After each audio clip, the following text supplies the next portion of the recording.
Hello everyone and welcome to my little corner of the internet. My name's Michael and I'm bitten by a radioactive book. Today is not Friday, it's Saturday, but I'm still doing a Friday Reads. So I'm not calling it Friday Reads, I'm calling it Weekend Reads. Because it's Saturday. Okay? Yeah, we're doing this. Let's go. The first book on my agenda is Luke Scull's Grim Company. It's a grimdark fantasy that reminds me a lot of Joe Abercrombie's works. There are even some very similar characters in it, but that's not a bad thing. The book can stand on its own, and it's rather enjoyable. It has a very interesting world building, and I'm intrigued by it, and looking forward to finish it. I'm almost through with it, like 94%, so I'm very confident to finish it very early on within the weekend. Next up on my agenda is a buddy read I'm going to start. It's The Contrary Tale of the Butterfly Girl by Ishbel B. It's the second installment in her John Lovecraft Esquire series. It's kind of dark fantasy fairy tale.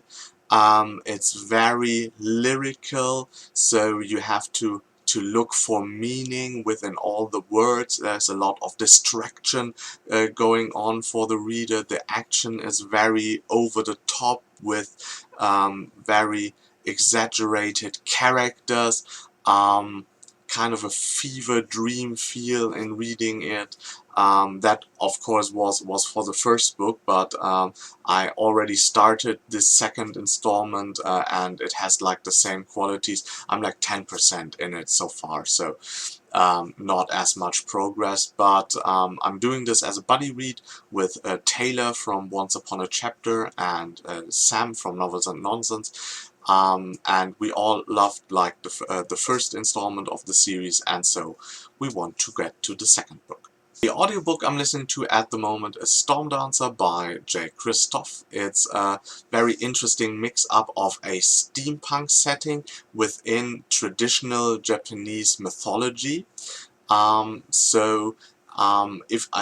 If you're a fan of anime or manga, there are some worlds that are like that, but I think for novels and books, this is a really almost untouched kind of setting, and that intrigues me rather, because I'm a huge fan of steampunk and I studied Japanese culture in university, so of course Japanese mythology is something I'm interested in as well, and the combination of the both is very satisfying.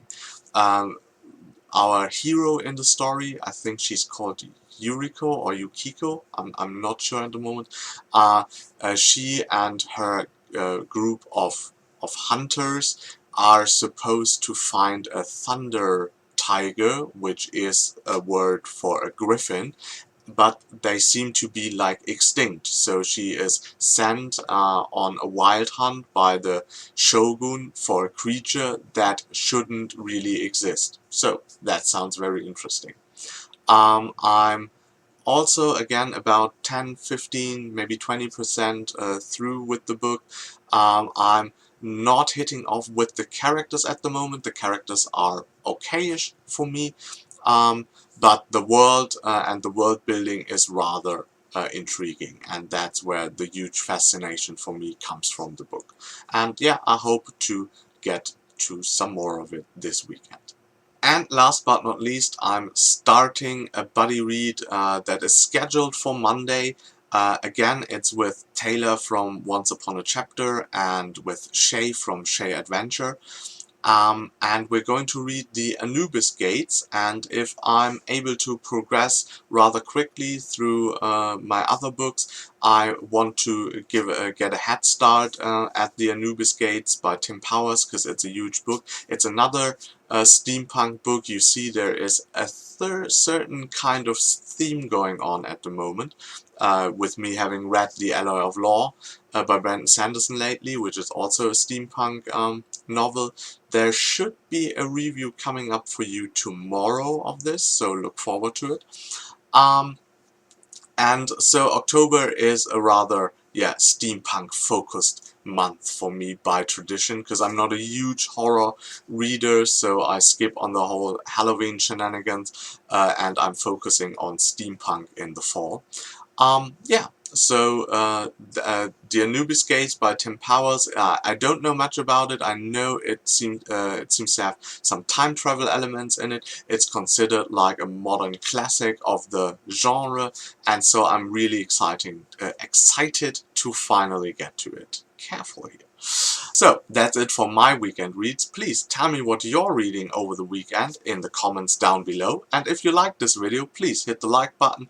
If you want to see more of me, subscribe to my channel. And until next time, I hope you get bitten by a really good book too. Bye.